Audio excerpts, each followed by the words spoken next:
wabarakatuh. Bismillahirrahmanirrahim. Alhamdulillahirabbil alamin. Wassalatu wassalamu ala asyrafil anbiya'i wal mursalin sayyidina Muhammadin wa ala alihi wa sahbihi ajma'in. Allahumma 'allimna ma yanfa'una wanfa'na bima 'allamtana. Allahumma faqqihna fid din wa 'allimna at-ta'wil wa zidna 'ilman ya rabbal alamin. Rabbi shrah li sadri wa yassir li amri wahlul 'uqdatam min lisani yafqahu qawli. Subhanaka la 'ilma lana illa ma 'allamtana innaka antal alimul hakim wa la hawla wa la quwwata illa billah. Perbahasan berikut ni iaitu fanut taujih atau seni menyatakan wajah.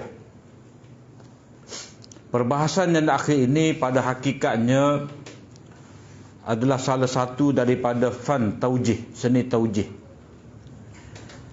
Imam Waliullah dalam kitab ni dia akan bahas secara lebih terperinci lagi. Nanti kita akan jumpa pada bab yang keempat, fasal yang kedua. Bab yang keempat, fasal yang kedua nanti.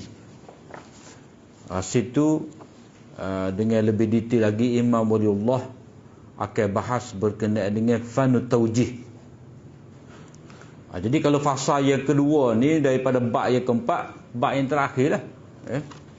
Tapi oleh kerana di sini ada kaitan sedikit sebanyak dengan asbabun nuzul, maka Imam Waliullah menyebut sebahagian sahaja. Maksud taujih ialah menjelaskan wajah bagi kalam. Taujih ni daripada perkataan wajjaha yuwajjihu, taujih, yang bermaksud memberi wajah. Jadi wajah tu adalah arah, jalan. Jadi biasanya perbahasan ini wujud kerana nak menjelaskan kemuskilan yang timbul kepada pembaca Al-Quran. Jadi kadang-kadang satu ayat tu ada kemuskilan. Kemuskilan ni sama ada bercanggah dengan ayat yang lain, bercanggah dengan hadis yang sahih, ataupun dia ada percanggahan dengan fakta. Jadi percanggahan ini adalah satu waham yang dirasakan oleh pembaca Al-Quran. Maknanya Al-Quran tu sendiri dia tidaklah bersifat muskil, sebab Al-Quran itu dia memberi hidayah. Tetapi oleh kerana pembaca itu seorang yang tidak cukup maklumat tentang ayat-ayat Al-Quran, belum mantap lagi ilmunya itu berkenaan dengan agama, maka tentu sekali ada kesamaran, ada kemuskilan, ada syubhat kepada pembaca Al-Quran. Bukan setakat pembaca Al-Quran, malah ahli tafsir sendiri pun mungkin dia mengalami syubhat ini, sehingga kadang-kadang ayat yang dia tafsir itu lari daripada kehendak yang asal, bercanggah dengan siyak, bercanggah dengan nizam surah itu. Kata Imam Waliullah, wa hasilu hazil kalimah annahu, kesimpulan daripada kalimah taujih ini, memberi jalan ataupun menyatakan sebab, menyatakan alasan.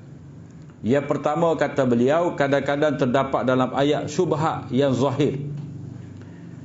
Maknanya pada ayat tu terdapat satu kemuskilan pada zahirnya. Maknanya pada zahir pembaca ada syubhat, benda tidak jelas. Kerana merasakan jauh gambaran yang merupakan makna yang difahami daripada ayat. Jadi dia nampak makna tu macam tak logik, jauh daripada tangkapan minda dia. Macam contoh di sini dalam nota kita nombor 362 ni, contohnya dalam riwayat Tirmizi.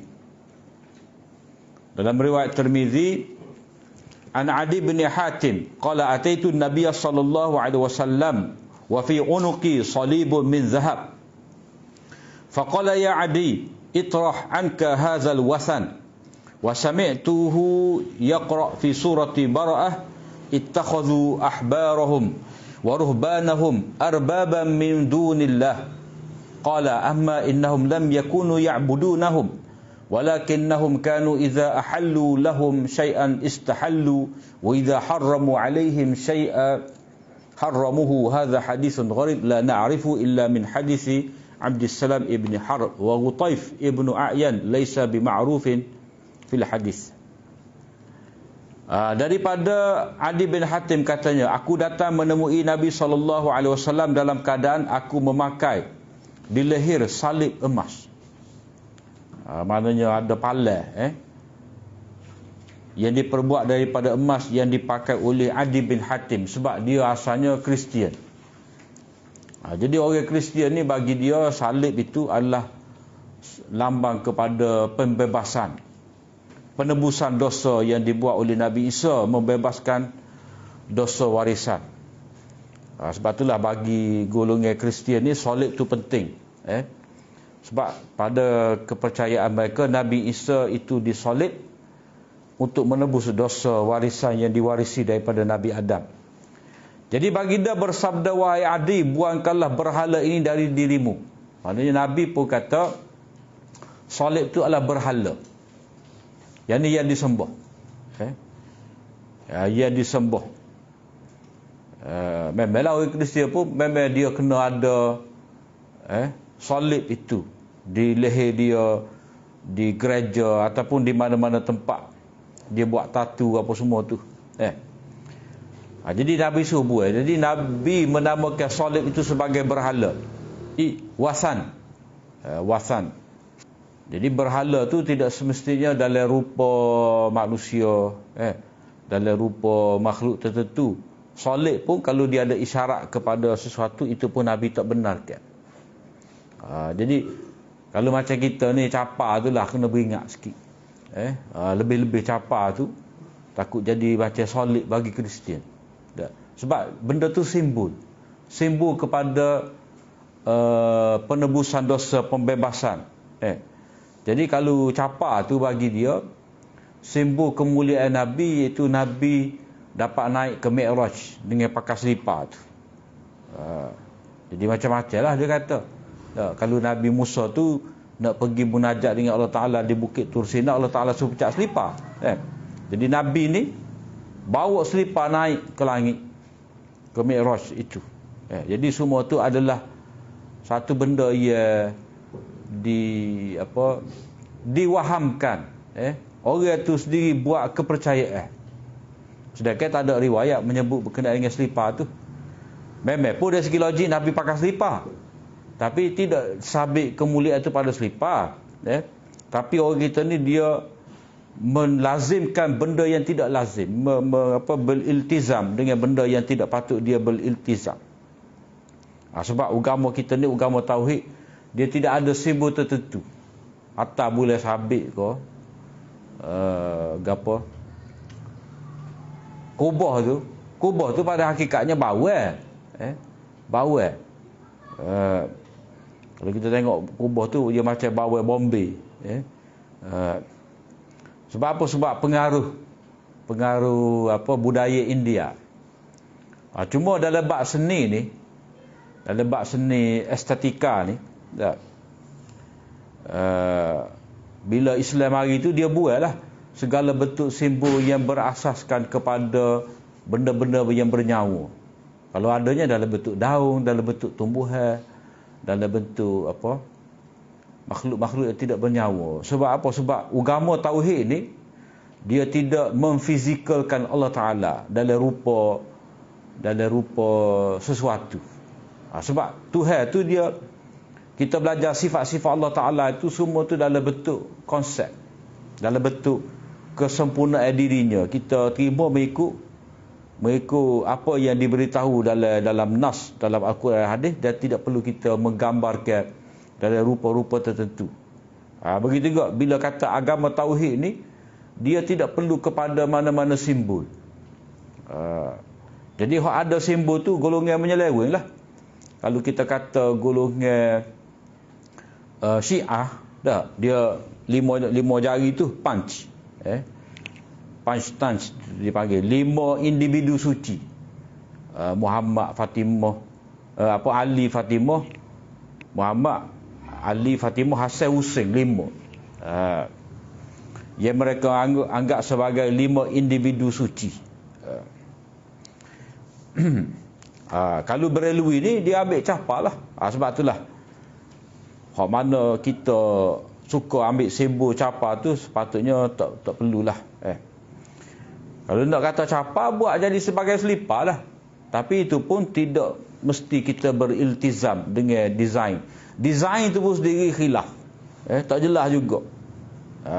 Jadi dia macam benda ni kita jadi keliru macam masalah makanan sunnah dan pemakanan sunnah lah. Itulah. Jadi makanan sunnah tu dia bersifat ghairu tasyri'i. Tak. Makanan sunnah tu dia lebih bersifat disiplin kita makan. Jadi memanglah Nabi ada makan tamar, ada makan buah-buah tertentu, ada makan madu. Tak. Sebab hal tu hak ada di hadapan Nabi. Ada, dia bersifat semasa. Jadi Adi berkata, aku mendengar Nabi SAW membaca ayat surah At-Taubah ni, ittakhadhu ahbarahum wa ruhbanahum arbaban min dunillahi wal masih ibn Maryam wa ma umiru illa liya'budu ilahan wahida la ilaha illahu subhanahu amma yusyrikun.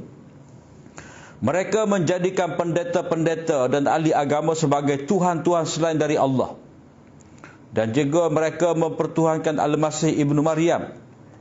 Padahal mereka tidak diperintah melainkan untuk menyembah Tuhan yang Maha Esa, tiada Tuhan yang berhak disembah melainkan Dia, Maha Suci Allah daripada apa yang mereka sekutukan. Jadi baginda bersabda, maknanya Nabi sendiri memberi taujih.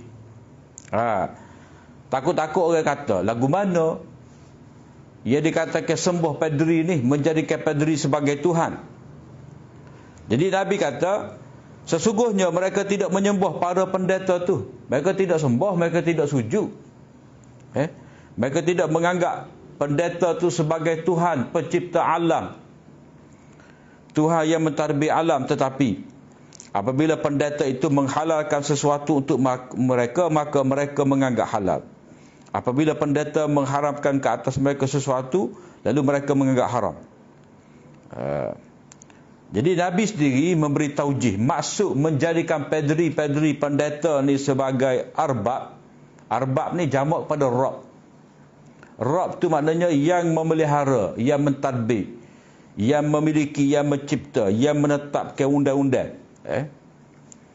Jadi orang-orang Yahudi, orang-orang Kristian, memang dia tak sembah padri, tetapi mereka patuh kepada ketetapan padri itu, seolah-olah apa yang telah dijadikan undang-undang, dijadikan hukum oleh padri itu sebagai macam hukum ketetapan Allah. Padahal padri-padri itu telah mengubah hukum Allah. Jadi mereka, hal ini orang panggil syirik fit tasyri'. Mensyirikkan Allah Ta'ala dalam bab menetapkan peraturan selain daripada peraturan Allah Ta'ala. Ataupun dalam pengajian tafsir ni kita panggil tahrimat. Tahrimat ghairillah. Penetapan halal dan haram yang dibuat selain daripada Allah Ta'ala. Maknanya hak untuk menetapkan ini sebagai halal, ini sebagai haram, itu adalah kehendak ketetapan kuasa mutlak Allah Ta'ala. Sebab Allah Ta'ala sebagai Rabb, dialah yang menetapkan benda ni halal, benda ni haram.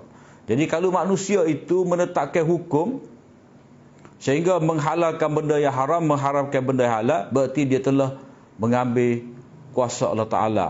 Jadi bila seorang itu mengambil kuasa Allah Ta'ala, berarti dia telah menjadikan dirinya itu sebagai Tuhan yang disembah. Walaupun dia tak sujud, tetapi apa yang dianggap oleh padri sebagai halal, dia anggap sama seperti apa yang Allah Ta'ala halalkan. Itu dari sudut itu dia jadikan padri itu sebagai Rabb. Jadi ibadat ni di sini dengan makna kepatuhan. Patuh secara mutlak. Tapi kalau kita tengok ada juga benda-benda yang menjadi hak Allah Ta'ala mereka telah berikan kepada pendeta ni. Kalau kita wali lah, wali tu imam, macam pergi sujud, tak? Pergi sujud ataupun tabarruk dengan melampau. Tabarruk dengan melampau ni tak tahulah macam mana tak. Salah jalaitik, kalau bangun tu, tak? Kalau bangun lepas jumpa Tok Guru tu, tak boleh pandai punggung. Dikira sebagai tidak beradab. Itu mana terlampau dalam menghormati, tak boleh juga. Kalau orang yang pergi melawat kubur Sayyidina Hussein di Mesir tu, memang dia tinggal kubur tu dalam keadaan jalan undur. Padahal hak ada situ pala saja, bukan tubuh. Tu pun belum tentu lagi, betul ke tidak. Jadi mereka telah menetapkan sebagai satu bentuk peraturan, padahal itu tidak ditetapkan oleh Allah Ta'ala. Jadi Nabi sendiri memberi taujih, seolah-olah nak jawab kepada pertanyaan orang, macam mana Allah Ta'ala kata mereka itu sembah, mereka itu menganggap pedri sebagai Tuhan, sedangkan mereka tak sembah. Jadi Nabi pun kata, mereka telah mengikut ketetapan pendeta-pendeta yang telah mengubah hukum Allah. Yang kedua, taujih ni juga dengan arti terdapat pertentangan antara dua ayat. Bila terdapat pertentangan di antara dua ayat, maka perlu diselesaikan.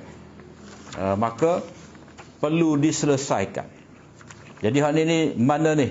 Hal ni kita tak boleh nota dia tu sebab nanti akan ada contoh yang diberikan oleh Imam Waliullah. Panilah. Yang ketiga, atau kesukaran untuk memahami petunjuk ayat pada fikiran orang yang baru belajar. Mana taujih ni perlu. Tugas ulama ahli tafsir ni perlu memberi taujih kepada ayat.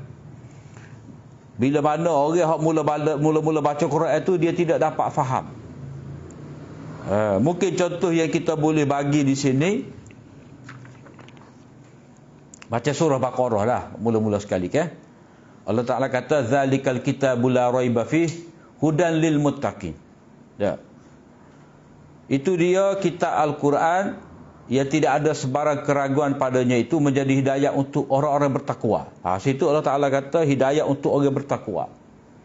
Dalam ayat berkenaan dengan puasa, Allah Ta'ala kata syahrul ramadhan alladhi unzila fihi al-Quranu hudan linnas. Tengah surah Baqarah tu ayat 180 berapa? 188 gitulah.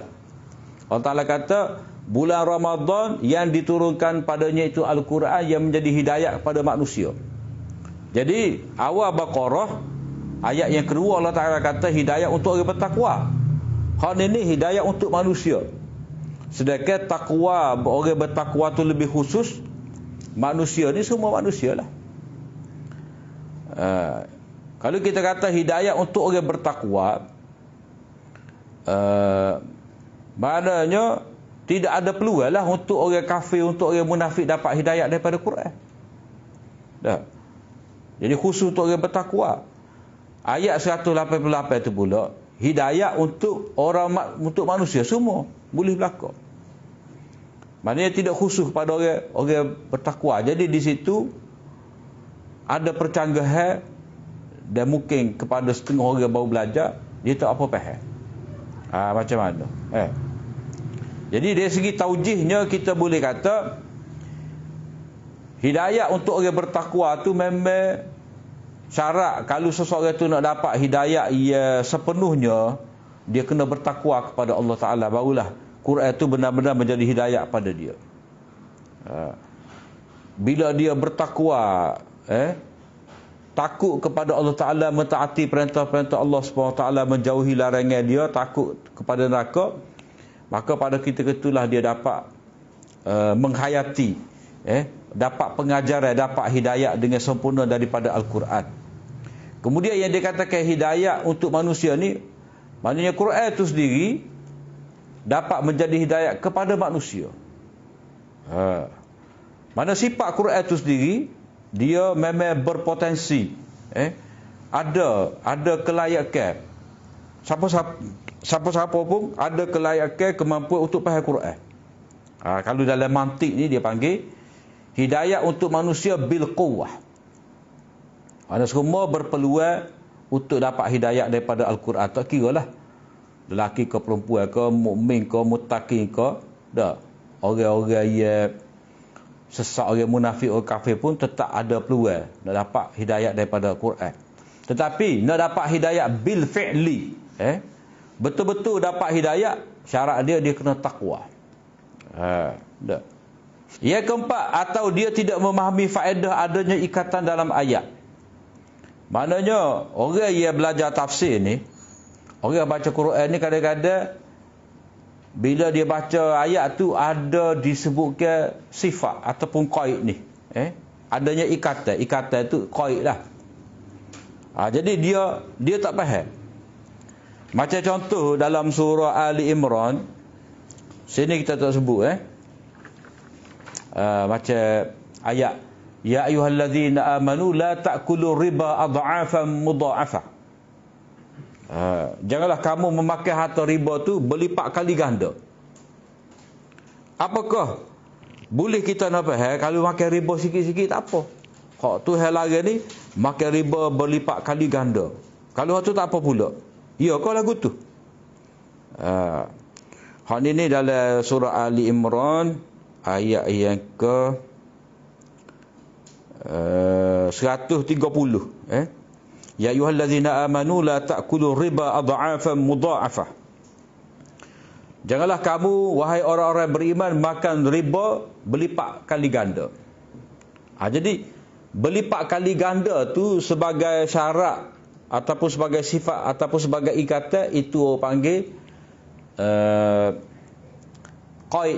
qaid ittifaqi. Ataupun untuk sifat tu tadi nak menyatakan keadaan riba pada waktu tu. Bukan kata riba tu haram bila mana berlipat kali ganda. Kalau kita ambil sikit tak apa, tidak. Haram riba ni sikit pun tak boleh. Jadi Allah Ta'ala nak sebut adha'afan mudha'afah tu, yang pertama nak menyatakan bahawa riba yang berlaku pada waktu tu memang berlipat kali ganda. Mana berat tu. Maknanya orang masa tu tak ambil riba sikit-sikit, dia ambil riba banyak. Baru tu besar. Yang kedua, riba ni pada akhirnya dia akan jadi berlipat kali ganda. Mula-mula bunga. Tak. Bunga tu bila dia bunga besar-besar dak. Besar pada pokok lagi. Maknanya kalau kata dia butai 100. Dia butai 100 kena bayar 10 riyal. Tak. Dalam tempoh berapa? Sebulan. Dalam tempoh sebulan tak bayar, dia jadi naik. Bulan kedua dah jadi 20 riyal.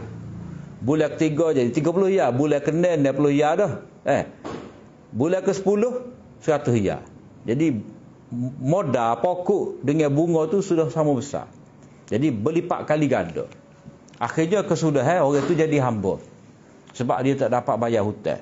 Jadi adha'afan mudha'afah itu nak menyatakan kesudahan daripada riba tu dia akan jadi berlipat kali ganda walaupun pada mulanya kecil sikit.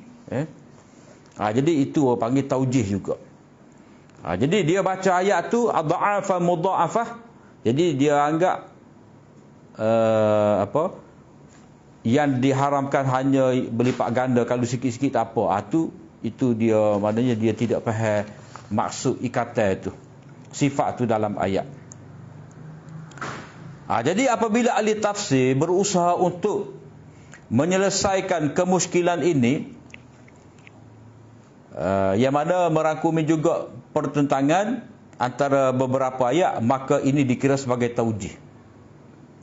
Dikira sebagai taujih. Jadi kalau kita baca kitab tafsir kan, terutamanya tafsir Baydawi dah. Tafsir Baydawi ke tafsir Tabari ke, dia banyak taujih ayat ni. Taujih ayat. Ibnu Qutaibah pun dia ada kitab dia Ta'wil Mushkilatul Quran.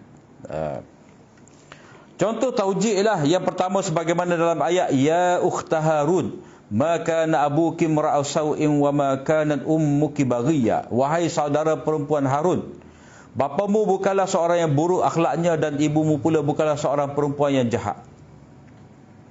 Jadi ayat ni menjadi kemuskilan. Mereka berkata, macam mana Maryam itu dikatakan saudara kepada Harun?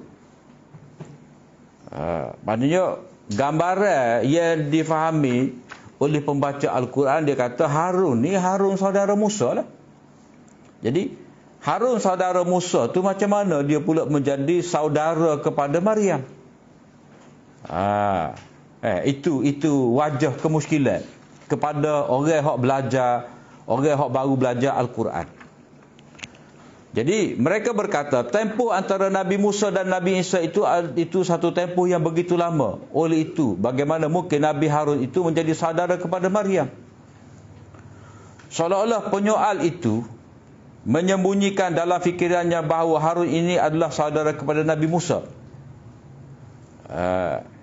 Jadi dia ingat Harun ni, bila kata Harun, seorang itulah Harun. Harun saudara Nabi Musa. Jadi macam mana Harun ni dia jadi adik-beradik pula kepada Maryam? Maka untuk menjawab soalan ni, Nabi SAW memberi jawapan ataupun Nabi memberi taujih. Rasulullah SAW menjawab bahawa Bani Israel menamakan anak mereka dengan nama orang-orang soleh sebelum mereka. Jadi maknanya di sini serupa pada nama, bukan individu yang sama. Maknanya menjadi kebiasaan kepada Bani Israel ni, dia akan menamakan anak beranak dia tu dengan nama orang-orang soleh terdahulu. Adam ke, Musa ke, nama Daud ke, nama di sini Harun. Maknanya Imran itu Imran itu selain daripada dia ada anak nama Maryam, dia ada juga anak bernama Harun. Jadi maksudnya seorang yang bernama Harun itu bukan seorang sahaja. Orang yang bernama Harun itu bukan seorang sahaja dalam sepanjang sejarah. Oleh itu Harun yang merupakan saudara kepada Maryam bukan Harun yang merupakan saudara Musa. Yang kedua, contoh kedua, demikian juga ada sahabat bertanya kepada Rasulullah SAW, bagaimana seseorang itu berjalan di padang mahsyar di atas mukanya. Maka Rasulullah SAW menjawab, sesungguhnya Allah yang membolehkannya berjalan di dunia dengan kedua-dua kakinya amat berkuasa untuk menjadikan dia berjalan di atas mukanya. Jadi Nabi SAW menjawab persoalan ini dengan kata kudrat Allah Ta'ala lah. Jadi Allah Ta'ala yang sama. Begitu juga kalau macam orang-orang kafir Quraisy kan, dia kata macam mana Allah Ta'ala boleh menciptakan semula manusia ni setelah mana manusia tu mati jadi tanah, jadi repuk. Dimakan ulat dalam tanah tu, macam mana Allah Ta'ala boleh menghidupkan? Jadi Allah Ta'ala sendiri jawab wa huwa alladhi yabda'ul khalqa thumma yu'iduhu wa huwa ahwanu alaih. Jadi Allah Ta'ala lah yang memulakan kejadian, dia akan kembalikan semula dan itu lebih mudah lagi padanya. Maknanya manusia pun tahu bahawa nak buat semula hak bagi ada dah bukannya payah. Jadi kudrat yang sama juga. Itu taujih. Taujih. Demikian juga mereka bertanya kepada Ibnu Abbas berhubung dengan ayat. Ini contoh hak nombor 2 tu. Pertentangan. Iaitu faiza nufiqa fis suri fala ansaba bainahum yawma idzin wala yatasaalun. Kemudian apabila ditiup sangkakala, maka pada hari itu tidak ada lagi manfaat pertalian kerabat di antara mereka dan tidak pula sempat mereka bertanya-tanyaan. Tak ada nak soal jawab. Maknanya masa itu nafsi-nafsi. Diri masing-masing. Tak ada nak cara hak orang lain. Bila mana ditiupkan sangka kala. Yang disebutkan apa? Yauma yafirrul mar'u min abih wa ummihi wa akhih. Pada hari itu seseorang itu akan lari daripada bapa dia, daripada mak dia, daripada adik dia, saudara dia. Jadi ayat ni menyebut mereka tu tidak lagi bertanya khabar. Kemudian dalam ayat satu lagi, wa aqbala ba'duhum ala ba'din yatasaalun, dan masing-masing pun menghadap antara satu sama lain sambil bertanya, menghadap satu sama lain sambil bertanya-tanya. Jadi hak ni bila mana selesai daripada hisab, tanya, ataupun ahli keluarga dalam syurga tanya, ataupun orang dalam syurga tanya kepada orang dalam neraka, fahal wajadtum ma wa'ada rabbukum haqqan. Dalam surah Al-A'raf tu, apakah kamu telah mendapati benar apa yang telah diberi amaran oleh Rasul dahulu. Jadi akan ada juga soal jawab. Jadi orang ini orang panggil tidak berlaku percanggahan sebab dilihat kepada waktu. Waktu tu berbeza. Tak soal jawab. Bila mana ditiupkan sangkakala. Ada soal jawab bila sudah masing-masing pergi ke syurga, pergi ke neraka. Kemudian yang keempat, mereka juga bertanya kepada Aisyah, kata mereka, jika sa'i antara Safa dan Marwah itu wajib, maka mengapa Allah mengatakan fala junah alaihima an yatawwafa bihima, maka tiadalah menjadi salah ia bersa'i, berjalan berulang-alik di antara keduanya. Jadi orang yang baca ayat ini dia anggap fala junah alaih ni maknanya tak wajib lah. Jadi Nabi kata sa'i antara Safa dan Marwah tu wajib dah. Jadi macam mana Nabi kata wajib, sedangkan Allah Ta'ala kata tidak menjadi kesalahan ke atas orang yang haji tu untuk sa'i, tawaf antara Safa dan Marwah berulang-alik. Jadi hal ini kita baca dah dulu pada muka surat berapa tu? Dalam nota ke jadi Aisyah menjawab, ada satu kaum itu mereka mengelak dan berasa bersalah sa'i di antara tu, antara Safa dan Marwah. Ini orang-orang Ansar lah. Orang-orang Ansar ni dia teringat di Bukit Safa tu ada berhala, di Marwah ada berhala. Jadi bila Allah Ta'ala suruh tawaf di antara sa'i antara Safa dan Marwah tu, mereka rasa bersalah. Jadi mereka cuba elok. Berat kepada mereka sebab teringat dulu masa syirik dulu, masa kafir dulu, sinilah mereka menyeru berhala tu. Maka Allah SWT menurunkan ayat, maka tiadalah menjadi salah ke atasnya. Cuma di sini hak soalan tu timbul, fala junah alaihi tu dia faham sepatutnya tidak wajib, sunat. Sebab dalam istilah fala junah ni makna tidak bersalah, tidak salah kalau tidak tawaf, maknanya sunat tawaf. Jadi ulama kata kalau sa'i antara Safa dan Marwah, tawaf antara Safa dan Marwah itu sebagai sunat, tentu Allah Ta'ala kata fala junaha lahu, fala junaha alaihi alla, fala junaha alaihi alla. Kalau fala junaha alaihi alla, kalau kata tawaf sa'i antara Safa dan Marwah itu sebagai sunat, tentu Allah Ta'ala kata fala junaha alaihi alla, maka tidak salah kepada kamu untuk tidak tawaf. Jadi kalau ada la tu sebutir, dia akan jadi tak wajib. Tak wajib. Tapi di sini fala junah alaihi an tawafa, tidak salah kamu tawaf. Tawaf tu sa'i lah, sa'i antara Safa dan Marwah. Maknanya gini, ada juga di kalangan ahli tafsir ataupun ahli fiqh, dia faham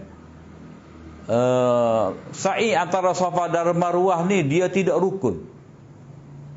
Dia tidak rukun. Dia kira sebab sunat. Sebab Allah Ta'ala kata tidak menjadi kesalahan untuk dia tawaf sa'i. Tidak menjadi kesalahan untuk dia sa'i. Maknanya tidak jadi kesalahan, mana tak dosa. Tak dosa kalau tak buat. Dia pergi faham gitu. Tapi kalau mengikut riwayat daripada Aisyah ni, kefahaman ayat ni dengan arti tidak mengapa kamu tawaf di situ hal keadaan dulu ada berhala.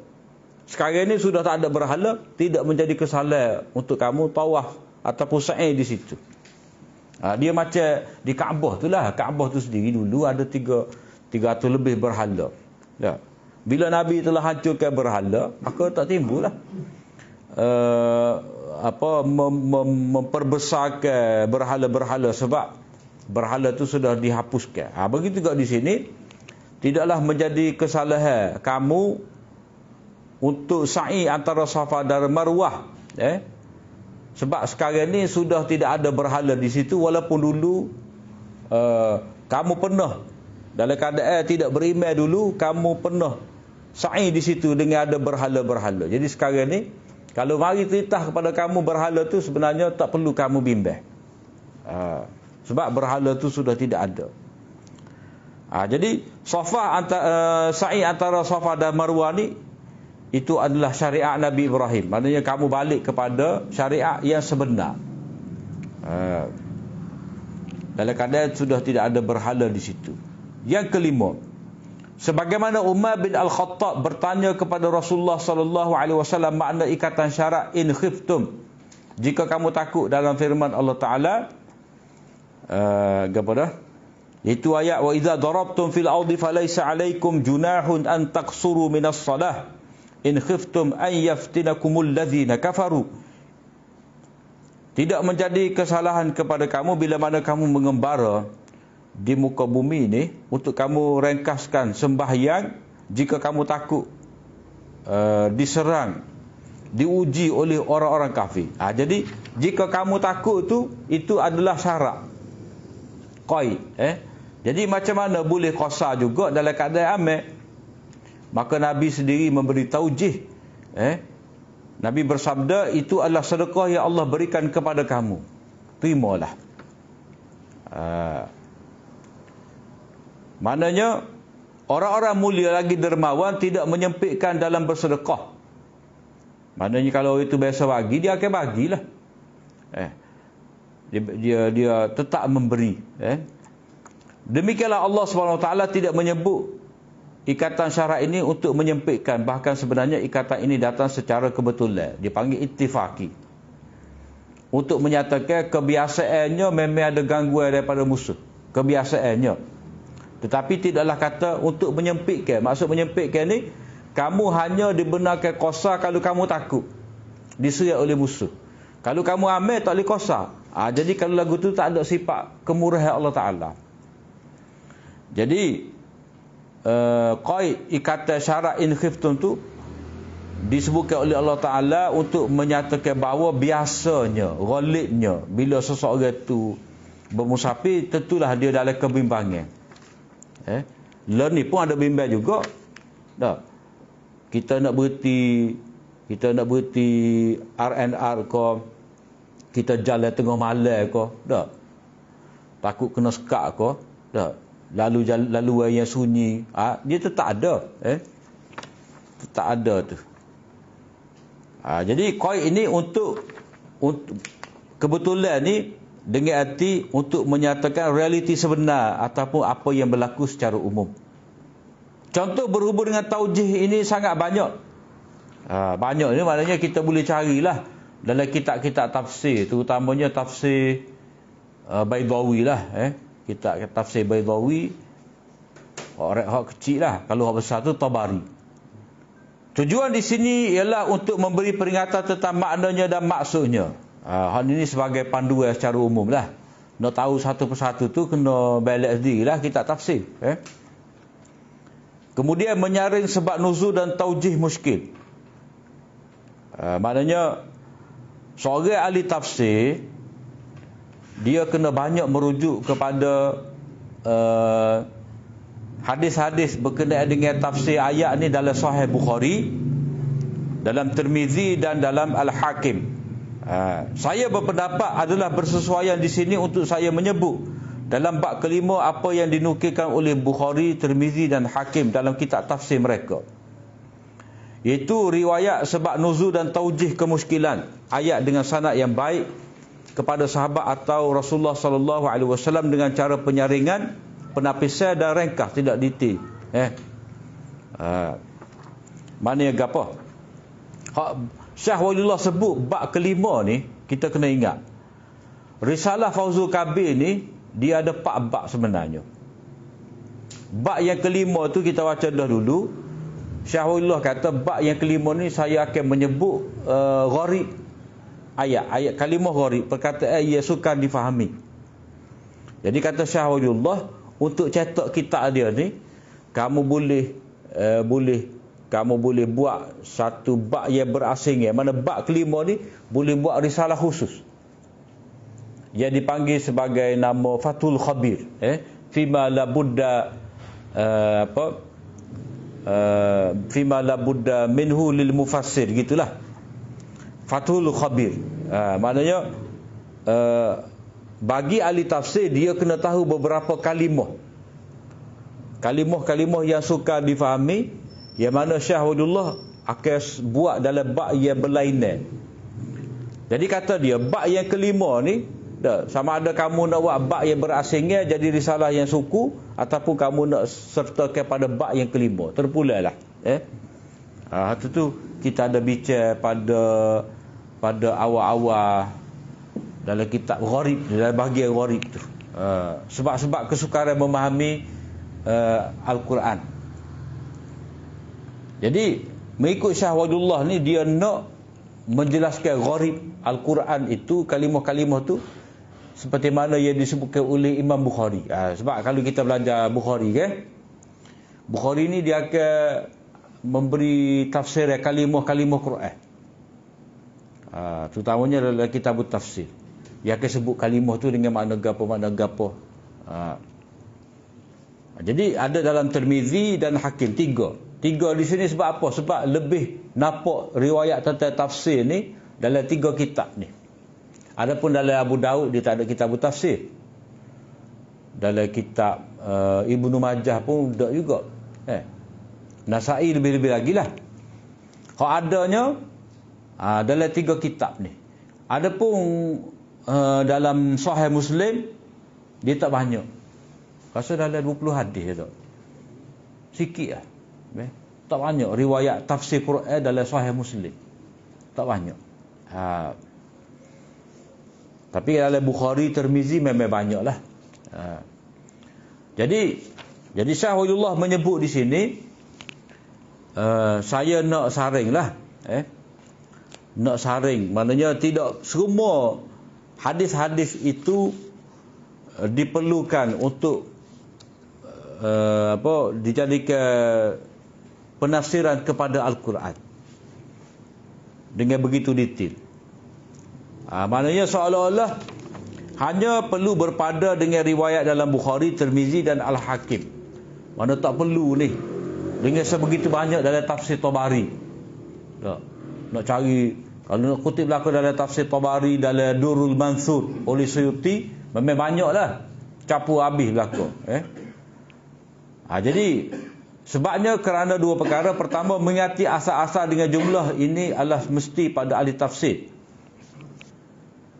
Jadi kata Syekh Waliullah, mengingati asal-asal dengan qadar, dengan jumlah ni adalah mesti kepada ahli tafsir. Maknanya ahli tafsir bila dia nak terlibat dalam tafsir Quran, dia kena menguasai hadis-hadis yang terdapat dalam kitab tafsir, dalam Tirmizi, dalam Bukhari dan dalam Al-Hakim. Sebagaimana perlu kepadanya untuk menghafal qadar yang mencukupi yang telah kami sebutkan dalam bab huraian lafaz gharib dalam Al-Quran. Ini merujuk pada bab yang kelima ataupun risalah Fathul Khabir itu. Itu yang pertama.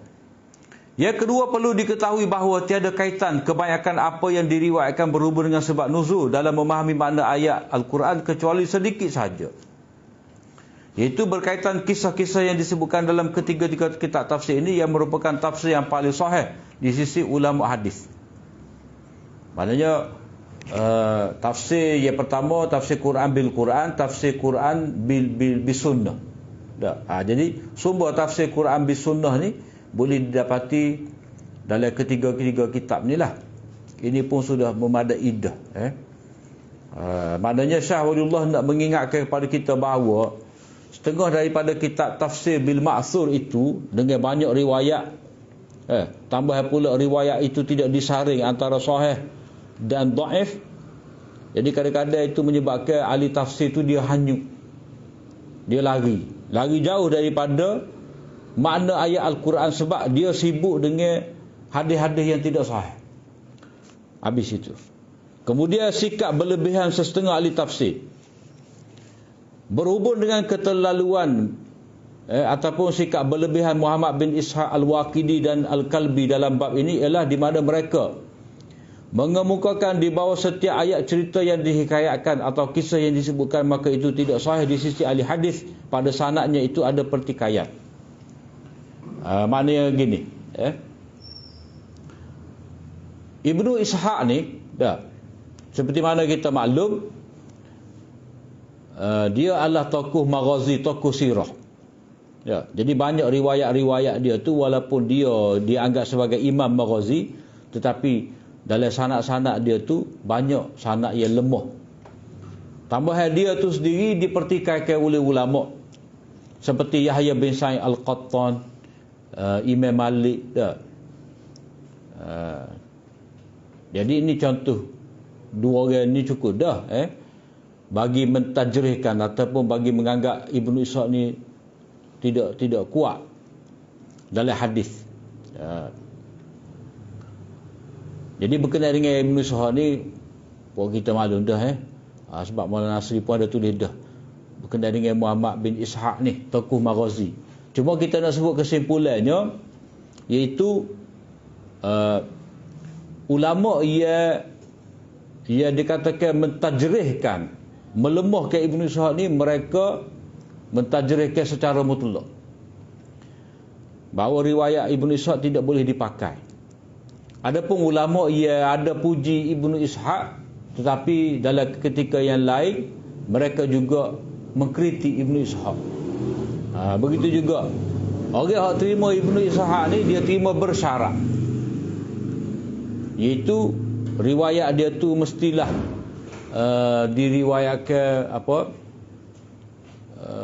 diriwayatkan secara jelas, tidak an-anah, tidak ada kemungkinan bersambung ataupun tidak bersambung. Itu cerita Muhammad bin Ishaq. Maknanya di sini Syah Waliullah telah mengingatkan kepada kita bahawa riwayat-riwayat Ibnu Ishaq dalam bab tafsir ni tak boleh pakai, lemah. Dalam bab sirah tak boleh pakai. Begitu juga Al-Waqidi, iaitu Umar Al-Waqidi, dan juga Muhammad Al-Kalbi. Al-Kalbi ni nama apa Muhammad bin Sa'id, Abu Sa'id Muhammad bin Abu Sa'id Muhammad bin As-Sa'ib Al-Kalbi. Ni pun tokoh yang tidak kuat juga ni. Umar Al-Waqidi tu orang yang lemah dalam hadis. Dia memanglah ahli sejarah, tetapi dalam hadis tak kuat. Jadi untuk memahami ayat ni, mengikut Syah Waliullah di sini, tidak perlu kepada riwayat-riwayat daripada perawi yang lemah. Gitulah ringkasnya. Menganggap pengetahuan tentangnya sebagai salah satu syarat tafsir Al-Quran adalah satu kesediaan yang nyata. Sesiapa yang beriktikad bahawa tadabbur ayat-ayat Al-Quran bergantung, sesiapa yang berpendapat tadabbur ayat-ayat Al-Quran itu bergantung dengan pengetahuan tentangnya, tentang hadis-hadis ni ataupun hikayat-hikayat ni secara menyeluruh, dan mengingatinya semasa tadabbur, maknanya baca ayat ni nak faham makna kena ingat hadis-hadis Dalam keadaan hadis-hadis itu perawi dia dipetikai, sebenarnya menyebabkan seseorang itu terluput banyak perkara dari kitab Allah dan menghalangnya itu daripada memahami ruh dan permata Al-Quran. Jadi untuk tadabbur ayat-ayat Al-Quran ini, dia kena berpandukan kepada Quran itu sendiri, berpandukan kepada nazam dan nizam Al-Quran. Maknanya dia kena memahami susunan kalimah-kalimah Al-Quran dah. Dia kena mengetahui nizam, maknanya struktur Al-Quran itu dari segi siyak dan sibak ayat, konteks ayat, dari segi kalau mengikut Farahi ni, tajuk surah tu ditujukan kepada siapa dah. Itu penting. Maknanya nak tadabbur ayat-ayat Al-Quran ini, dia sebenarnya tidak memerlukan kepada seseorang itu tengok kepada riwayat-riwayat, apatah lagi riwayat tu riwayat yang tidak sahih. Pentingnya dia kena tahu tajuk surah tu secara keseluruhan. Tujuan surah tu pasal gapo. Dia perlu tahu adalah makna ijmali surah itu. Kalimah gapo yang sering kali disebutkan dalam surah tu. Kalau Allah Ta'ala sebut orang beriman dengan sifat gapo. Macam kalau dalam surah Al-Insan tu Allah SWT sebut orang beriman dengan nama Al-Abrar. Jadi Al-Abrar tu jadi kunci lah. Macam Allah Ta'ala menyebut sifat orang kafir sebagai mujrimun. Kalau dalam surah Ali Imran ni Allah SWT sebut sifat orang mukmin sebagai ulul albab. Tu semua tu dia menjadi asas untuk kita tadabbur ayat-ayat Al-Quran. Bila situ bahagian sebab nuzul ni. Kemudian lepas daripada puasa ni kita akan masuk fasa yang keempat ni. Fasa yang keempat, masalah yang berbaki berkenaan dengan sebab-sebab kesukaran dalam Al-Quran. Ini bahagian bahasa Arab, bahagian nahwu sarah. Ini bahagian mencabar sikit ni. Bahagian mencabar. Kena faham nahwu ni. Bahagian keempat. Dia sebenarnya Fauzul Kabir ni, perbahasan sedaknya, nampak sedaknya, gitu je. Ulum khamsah dengan nasah mansuh. Itu je. Tapi bila masuk ni bahagian lepen benar ni. Jadi kita berhenti setakat ni. Jadi kita sambung pula lepas puasa lah. Wallahu a'lam.